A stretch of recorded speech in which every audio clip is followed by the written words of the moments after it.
So you're looking to make some quick and easy MT. Well, this is the video for you, man. I'm going to show you guys how to work the auction house the best way that I know of right now to make as much MT as possible. So what we're going to be looking at, we're not going to be looking at badges. Don't worry. I have been filtering out the wild gems, and I've kind of just been going from tier to tier. So from anywhere from like the gold to about the ruby tier, we'll do emeralds, for example. You can kind of look at what the lowest buy now price is. So 1600. So at that point, you can safely bid about 1300 MT or so, because then you can sell for 1500. The tax taken out, you will get 1350 when you buy one of these cards and sell it back. So I was able to get a couple emeralds. I got Jarrett Jack and Brian Russell for 1300 MT.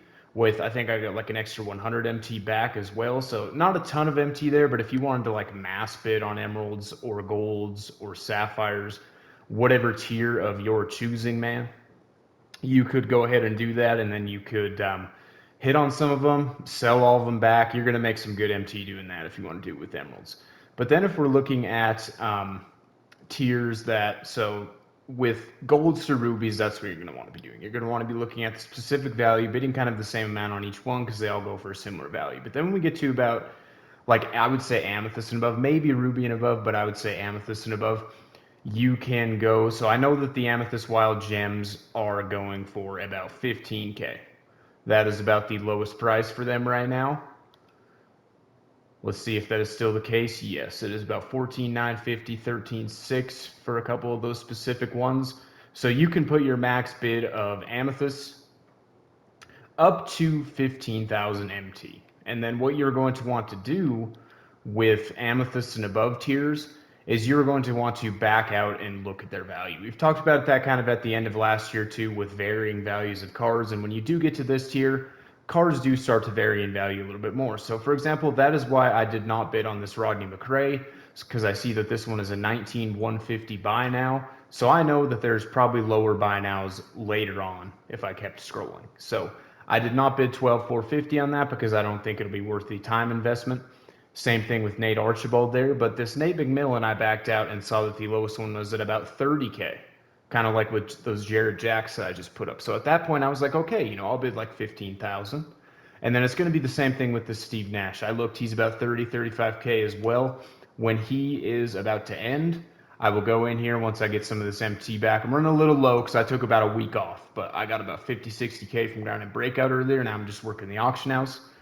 So that is what I will do. I will go back in about 20, 30 minutes. I'll put a bid on this Amethyst Steve Nash because I know that he goes for a little bit more. And then we'll look at like this George McGinnis and stuff. So you could do this with diamonds as well. Pink diamonds are a little bit tougher, obviously, because the pink diamonds are so rare. And they're going for hundreds of thousands of MT. So, of course, don't worry about that. But diamonds, it's kind of the same deal. So let's see what the max buyout is on diamonds. I'd be curious to know because it has been fluctuating a little bit. And there is some really good value diamond wild gems. I'm thinking about dropping a video on the best value diamond wild gems. So make sure to leave a like on the video if you want to see that. So as far as the diamond wild gems, yeah, we're getting just cheaper and cheaper tonight, which is kind of crazy. Yeah, we're almost down to about 30K.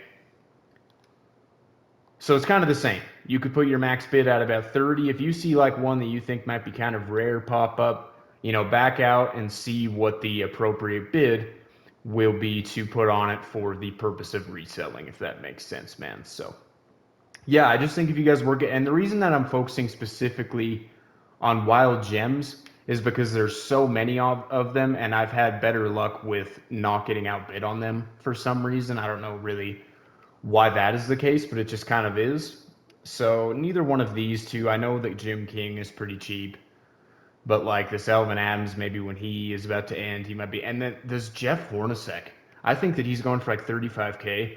He's a 6'4" point guard with a really high three ball and pretty decent animations as well. So if you guys are like looking for a point guard, man, I think that this Jeff Hornacek is a really good budget option.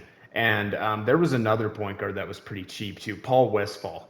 I'm not seeing him pop up at all here, but Paul Westphal is another one that's been pretty cheap that I think is good value. So just some some tips there for some value cards. That has nothing really to do with the MT making. But yeah, that's what I would do, man. Golds through rubies. Go ahead and look at the specific value for the tier. Put a bunch of appropriate bids on as many cards as you can. You will hit on some of them if they're all ending at the same time. And then Amethyst, back out and look at the specific value. I got both of these Jared Jacks for 12 or 13K. They should eventually sell at a pretty decent profit, man. If you guys just keep working it like this, man, you guys will make some really good MT. So I hope you guys enjoyed the video. Please make sure to subscribe to the channel if you're new, man. We're almost to 800, so that'll be huge to hit 800. And also, please make sure to leave a like in the video before you take off, man. But with all that being said, I will see you guys in the next video.